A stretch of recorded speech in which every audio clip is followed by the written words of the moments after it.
শবে মেরাজের নির্দিষ্ট কোনো আমল আছে কিনা? লাইলাতুল মেরাজ নবীজি সাল্লাল্লাহু আলাইহি সাল্লামের অত্যন্ত সম্মানের মেরাজ। এই লাইলাতুল মেরাজ অথবা শবে মেরাজ, আমরা সব এটা ফার্সিতে বলে থাকি।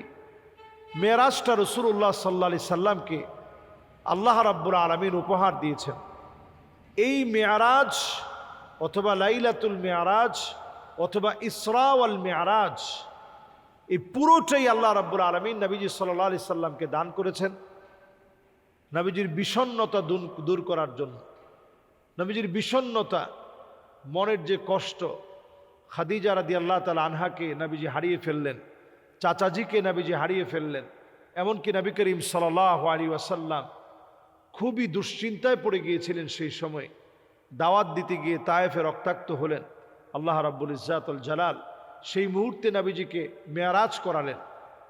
তো এই মেয়ারাজের ঘটনা থেকে আমাদের কোনো আমল আছে কিনা? আমাদের আমল হচ্ছে আমরা 5 ওয়াক্ত নামাজি হব।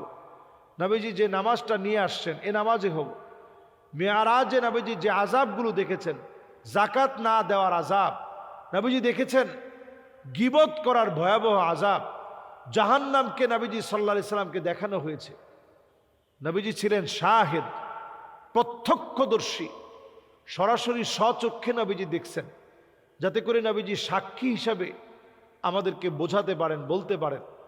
তো নবী করিম সাল্লাল্লাহু আলাইহি সাল্লাম এই দেখে এসে যা যা আমাদেরকে বলছেন, এই বলার পরে আমাদের আপনাদের দায়িত্ব হচ্ছে নবীজির একটা হাদিস যদি আমরা সামনে আনি, ইত্তালাতুল জান্নাহ, জান্নাতে আমি গেলাম, ফারাআইতু আকসারা আহলিহা আল ফুকারা, অধিকাংশ লোকদেরকে আমরা পেলাম যে অধিকাংশ লোক জাহান্নামের মধ্যে আছে, অধিকাংশ নারীরা।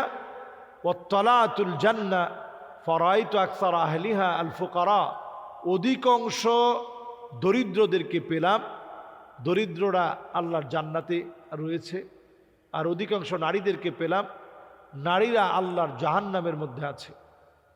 তো নবীজি সাল্লাল্লাহু আলাইহি সাল্লাম তখন আমাদেরকে জানালেন, ওয়ালাউ বিশাক্কে তামার, একটা খেজুরের অর্ধেকটা দিয়ে হলেও নিজেকে জাহান্নামের আগুন থেকে বাঁচান। দান সৎকা করার মধ্য দিয়ে নারীদেরকে জাহান্নাম থেকে নিজেদেরকে বাঁচাতে বলেছেন। তো মেরাজ আসলেই আমরা যে আমলগুলো করতে পারি সে আমলগুলো হচ্ছে 5 ওয়াক্ত নামাজ পড়ব বলে একেবারে ডিটারমাইন্ড হয়ে যাওয়া, নামাজ পড়া শুরু করে দেয়া। নবীজি যেখান থেকে এতগুলো নিদর্শন নবীজি পেলেন, নিদর্শনগুলো দেখলেন, সেই মেরাজ আসে। আমরা মনে করি যে মেরাজের জন্য একটু রোজা রাখলাম, নফল নামাজ পড়লাম। না ভাই, ফরজ নামাজের নিয়ত করেন। ও জুইলাত লিয়াল আরদু মসজিদা, গোটা জমিনটা আল্লাহ রাব্বুল আলামিন আমাদের জন্য মসজিদ বানায় দিয়েছেন।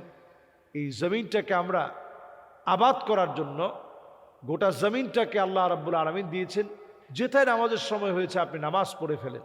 এটাই হচ্ছে মেরাজ থেকে আমাদের একটা পাওনা আমল, প্রাপ্ত আমল। এই আমল দিয়ে যদি আপনি সাজাতে পারেন তাহলে সব আমল সুন্দর হবে। আল্লাহ রাব্বুল ইজ্জাতুল জালাল আমাদেরকে আমল করার তৌফিক দান করুক। পড়েন আমিন।